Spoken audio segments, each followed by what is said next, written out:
Okay, should we get started then? Hello everybody, my name's Robina Tyndale, for those of you that don't know me, I'm the Chief Nurse. So we've got 3 presentations today, and what we'll do, if it's okay with everyone, because we have got through 3, we'll just keep questions to the end, just to make sure that we've got the time for each presentation to have the right amount of time. So we've got Alex first, reducing moisture-associated skin damage. Alex, I think I've seen you somewhere. There you are. Hi there. So I am one of the sisters on L9 Trauma and Orthopaedics, and I'm one of the pressure link nurses on the wards. I've been doing a lot of work around reducing pressure sores, and I just noticed that we've been getting a lot of moisture damage as well, like through Datex, and obviously that's how I sort of collated all the data. So I decided to make my project on it when I went to the LIM sessions. As I've just said, on L9 we have many patients who, due to their hip fracture and underlying health conditions, are unable to get out of bed and move around as they normally would, which makes them more susceptible to skin damage. And I noticed, so we have a safety huddle sheet in front of our handovers, and we just seem to have a long list of people on 2 hourly turns. And then just linking it to the 7 C's.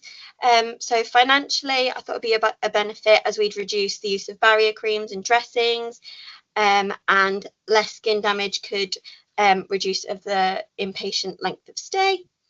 Sustainability, less waste from all the dressing packs and everything else, and hopefully less use of pads and everything else, and obviously all the tubs of cream. If every patient is using a cream, then it just creates more supplies. Care, reducing open areas of skin damage due to moisture, hopefully reducing infection rates as well on the ward, as obviously any open skin is likely to get infected. And then team/timeliness. Obviously, if we have less 2 hourly turns to be completed, if they're on 4 hourly or we're getting them up and about a bit more, then we just have more time to spend with a larger group of patients. So the actions that I took, so in terms of implementing new things, we had a new MASD care plan. So for us to be able to document the severity of the AMSD and where it was and what we were doing, what we were applying to it and how often to aid healing.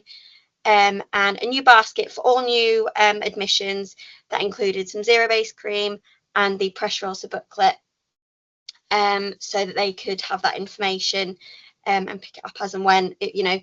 When you're admitted to a ward, you might not take all that information in if you're just telling them. So there's that, and I've included pictures of the care plan and the new baskets that we've got.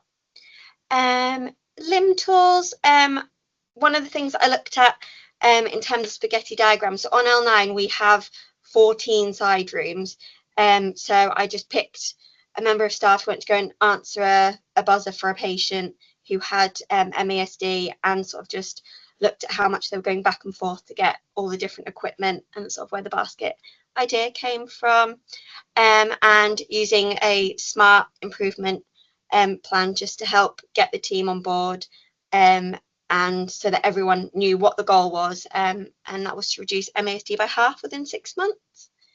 I had a look at using a production board, but obviously as we got the safety huddle and we discussed it in our safety huddles as well, it just felt a bit repetitive, so I didn't quite use it on there. But we do have a board by our staffing board that has some of that information on it as well.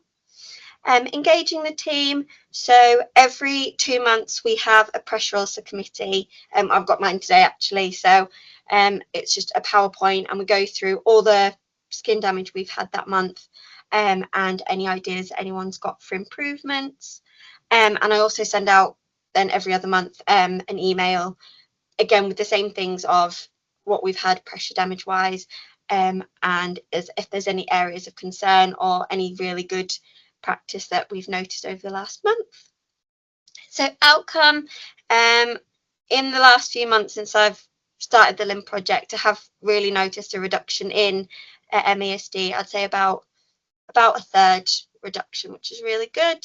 It sort of fluctuated a little bit. Obviously, it just depends what patients we get in. Obviously, we do get the vascular patient, so they might be a bit more mobile. And then in terms of what we measured, the metrics I was using to have a look at the number of datexes that we were receiving from ASD, and also looking at the severity of it within that datex. And our ward metrics as well obviously measures pressure care, so in terms of our documentation. So I use that to, we've pretty much been either 100% or I think our last one was 97%. So just making sure we stay up with that. What went well? I felt like it was quite an easy one because I was already doing bits and pieces with pressure.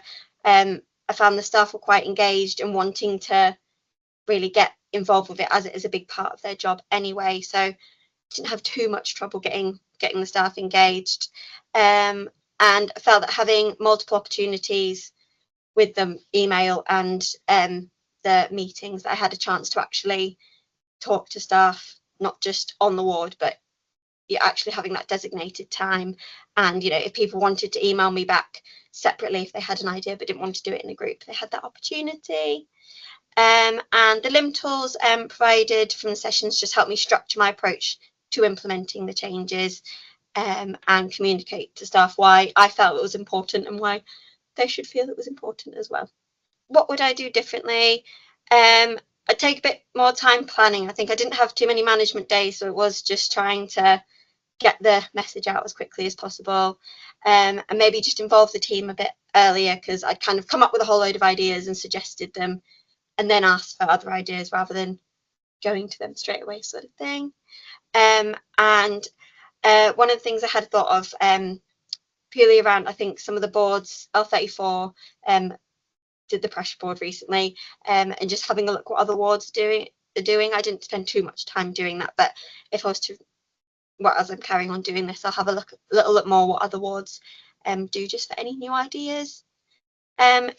Key learning, just engaging the team is sort of the key to success. I think if it's just me trying to do it when I'm on shift, then it kind of gets lost in translation. So it's just making sure everyone's on the same page, and just how important it is that, you know, it's patient-centered care at the end of the day, and the importance of going back and reviewing the impact of the project, not just going, right, we're going to put this in and leaving it there. Just make sure we go back and check. And what are my next steps? So I will continue to obviously monitor the MASD rates and PDSA cycle, any new ideas. I'm off on maternity leave soon, so I'll be handing it over. Great, Alex. Thank you very much. Thank you. Brilliant report. So, like I said, we'll just move on to the next presentation and then come back for questions. So Fergus, I think I've seen Fergus. Fergus, one of the pharmacists who I was in A&E for a 10-month period on secondment there, and I was looking at patients who are on time critical meds mainly, making sure they get them while they're in the department and when they're away to get admitted. And I came across a big problem with insulin and people trying to get their insulin on time, and it wasn't happening. So when I was doing my course for the Leeds Improvement, I thought we can do something about it and try and make things better for the patients. So yeah, the aim was to improve the timeliness of administration of people on their subcutaneous insulin by half in 6 months. So the problems that I was facing, so there's obviously many patients on insulin these days, a lot of type 1 diabetics and even more type 2 diabetics who are on insulin, and there's long waits in A&E. A&E never kept any stock of any subcut insulin pens, so anybody who came into hospital without their insulin pen, which when I did some data collection on that, it was nearly 50% of patients didn't come in with it.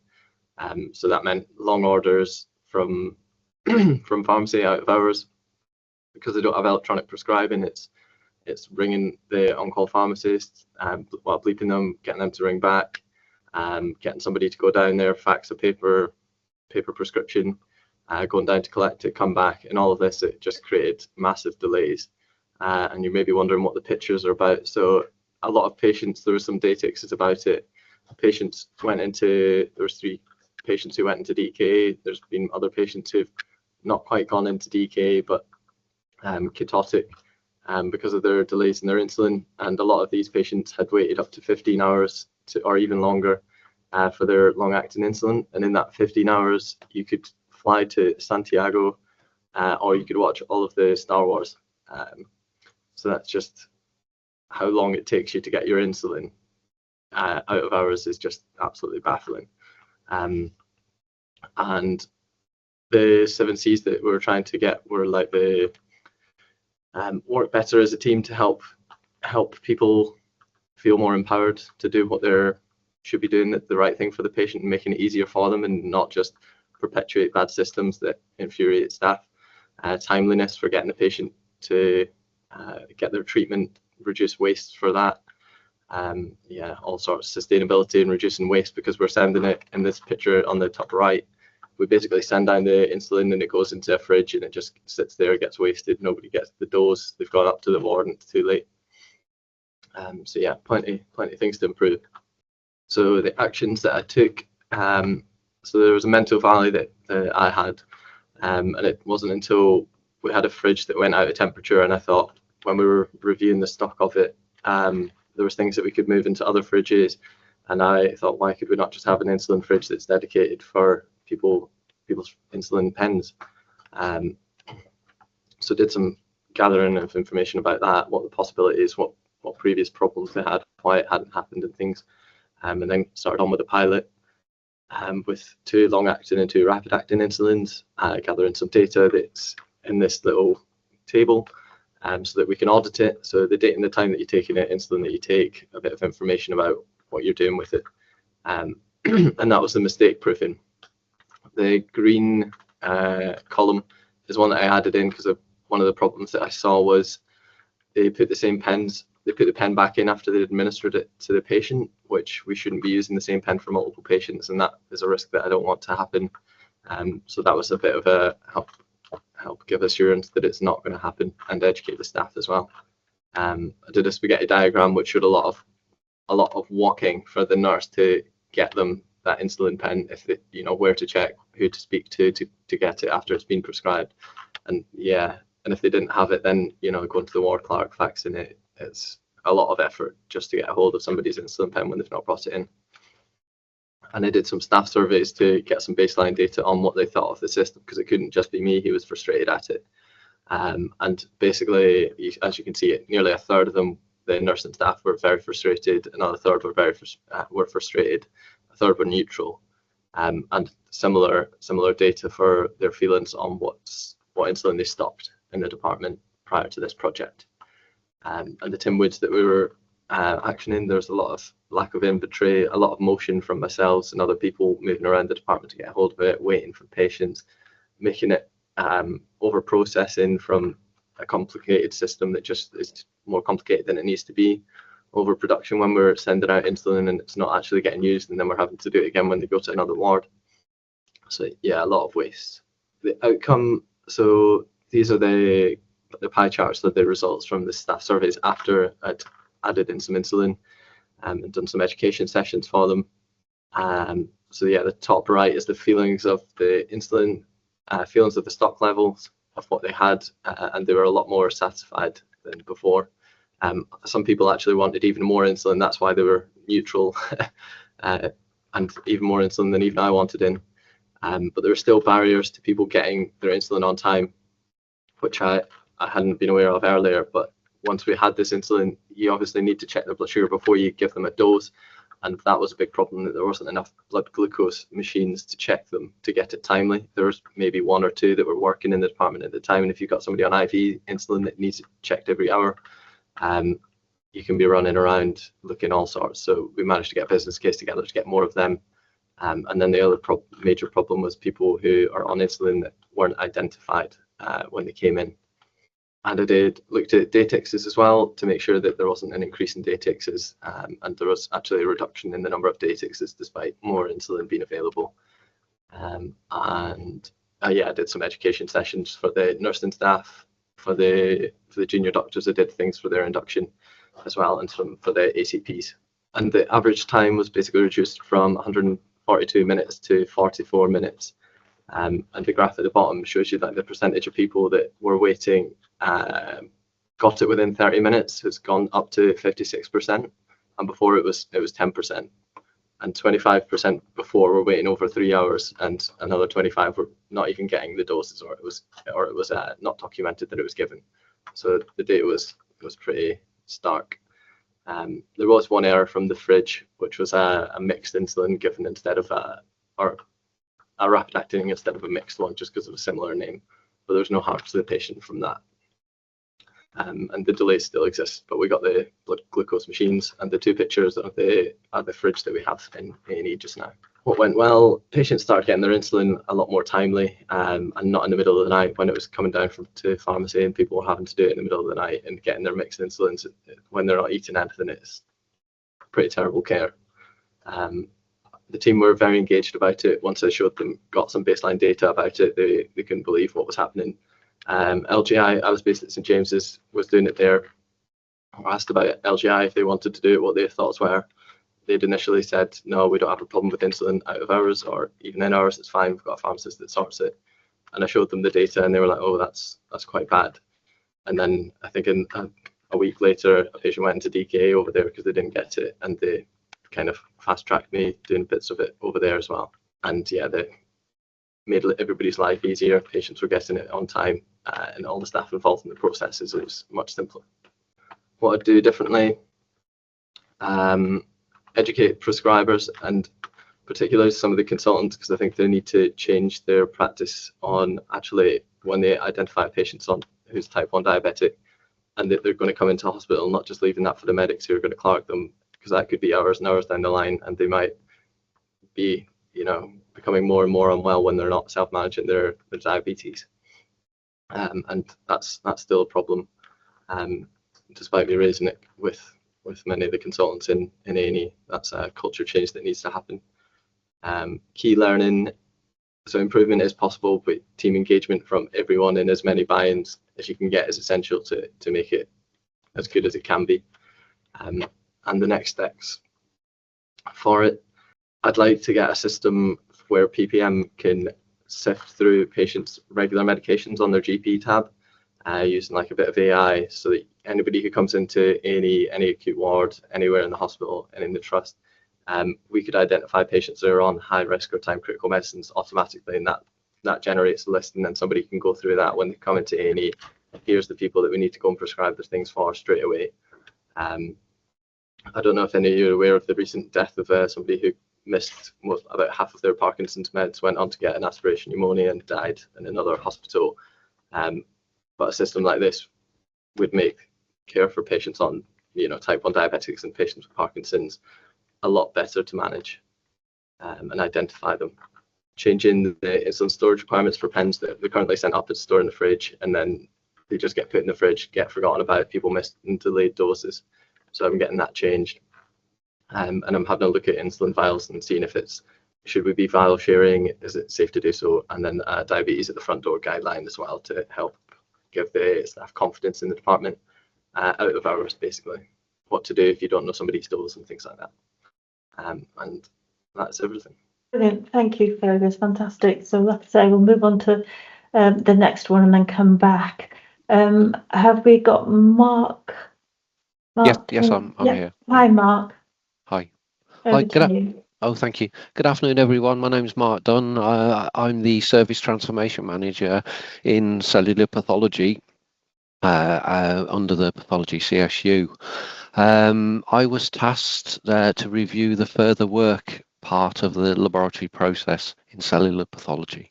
Okay, just give you a bit of a background about the problem and the challenge that we had when clinical tissue samples, biopsies, for example, are prepared for pathologist review. There's often a need for additional testing, and this is known as further work. The problems around that, it can be extremely complex, and with the introduction of molecular treatment and all the therapies that go with that, it's an extremely complex pathway within the laboratory. Strong evidence suggested that further work is one of the causes of a bottleneck in the specimen's journey when it goes through the cellular pathology laboratory. Historically, when we were better staffed and better provisioned, the time for the biopsies to go through the section was around 24 hours. This has significantly deteriorated due to additional testing, complexity, and challenges about staff recruiting and retention within the laboratory. It consequently increases and has an impact on our proportion of the cancer waiting times, and that's why I was employed by the Cancer Alliance to have a look at these processes.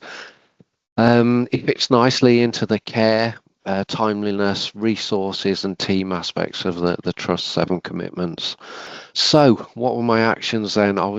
It was an attempt to review the further work area of the laboratory, and what was involved, spending a great deal of time understanding the workflows within. It quickly became apparent that I did need extra support from the KPO team to address this really large and more complex challenge than we'd initially envisaged. Going through the process, we created a production board to sort of allocate the staffing within the area to make sure that people were sat where they needed to be to make the process run as fluidly as possible. I did process mapping, spaghetti diagrams, value stream maps, and also time gates, which weren't that effective because some of these processes are overnight, and it just became a little bit laborious, so that aspect wasn't so effective. What was really good, managed to engage somebody in that section who perhaps wasn't, and now they sort of picked up on the Leeds Improvement Method and have done days 1 and 2 already. So with day 3 being booked, so that was good. I had a bit of an ally within the section to help as well. So just some pictures of what I did. So you see the process maps there. There was numerous pinks that needed doing, and some of these were just like little tweaks that we have done already. On the right there's a production board, and the counters there say where people should be within the further work section, and a spaghetti diagram down in the bottom left hand corner. As you can see, that was quite busy, so we've done some work around that, and also the value stream mapping as well, which the KPO team supported with. So those are the LIM tools that we used. So the outcome, wow, it's a significant piece of work in the area, and there were many inefficiencies within that, some really very small. The intention was to use some RFID technology to demonstrate the flow of the samples and the slides in the laboratory in real time. That didn't quite work as well as we would have hoped. We were able to pinpoint the location of the wax blocks at any time, so that was perfect, and that saved a great deal of time. But it didn't quite meet the needs of the department. A little bit of background to that: there are wax blocks where the tissue's in, and numerous slides that are cut and prepared for pathologist review, and there can be anything up to 20, 30, 40 slides off one block, and we couldn't establish a relationship between the numerous slides that were cut and the wax block, so we had to sort of abandon that. That aspect of it, but as soon as we've got manufactured RFID wax blocks, then we will be taking that into use. So what went well? Wow, we had a real deep dive into the processes. Many inefficient stages were highlighted requiring PDSA.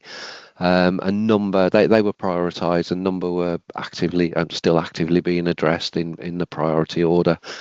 One of the other big pieces of work I was asked to do was to look at the capacity demand in the laboratory, staffing workload, increasing workload, and what also dropped out of that was a perfect working day study, putting people in the right place to ensure the flow of biopsies through the laboratory. The perfect working day was a test of change event to approve. We did a piece of work around the staffing, and then I was challenged to put the right staff in the right sections during the flow, and that actually worked. So we could deliver the cellular pathology aspects in the laboratory, and so we were in the process of writing the business case from that. What went well? Staff engagement. The team were really on board with this, and they could see the value in the piece of work. And out of the back of that, it encouraged some staff training as well, which was another bit of a block in the laboratory. What didn't go so well? The RFID trial initiated on the back of the further work section didn't work to the level that we wanted, although it's a massive part of what we're going to do anyway. The biggest frustration is just due to the poor IT. We were unable to get an accurate lead-in time for the further work process, and the data extraction out of our CoPath system is extracting that data as an ongoing project with some senior trust IT people to see what is capable. What would I do differently? It was too big a project. In hindsight, we should have broken it down into a number of small pieces of work for the purpose of reporting out, but we are where we are. Okay, what would I do differently? It's getting more people on board using the LIMS tools to break down various processes and look at those in more detail. Thank you for listening. That's great, thank you. Well done, and hopefully all of you have seen the emojis and the claps and the love hearts and everything. But really, really fantastic 3 projects. We've got 2 minutes, so if anybody wants to ask a question, please raise your hand. I'll just kind of start with a bit of feedback. I mean, as you say, Mark, a really complex project that you chose, but fantastic, and well done to you that you managed to influence another colleague not only to get engaged but actually go on and undertake the LIM training and get involved in the Leeds Improvement Methodology. So well done on that. And of course you've learned in terms of breaking it down, because it is so complex, just seeing those drive process maps and everything. And then going back to Alex and Fergus, you kind of absolutely nailed the harm-free care agenda, haven't you, with the reducing the moisture associated skin damage and the insulin challenges that we've got in the front door. Alex, I just wanted to ask you, did you actually look to see if there's been a reduction in your category 2s in that same period? I know there was a reduction in the MASDs. Yeah, there has been. So I think we went about 3 months without one. Yeah.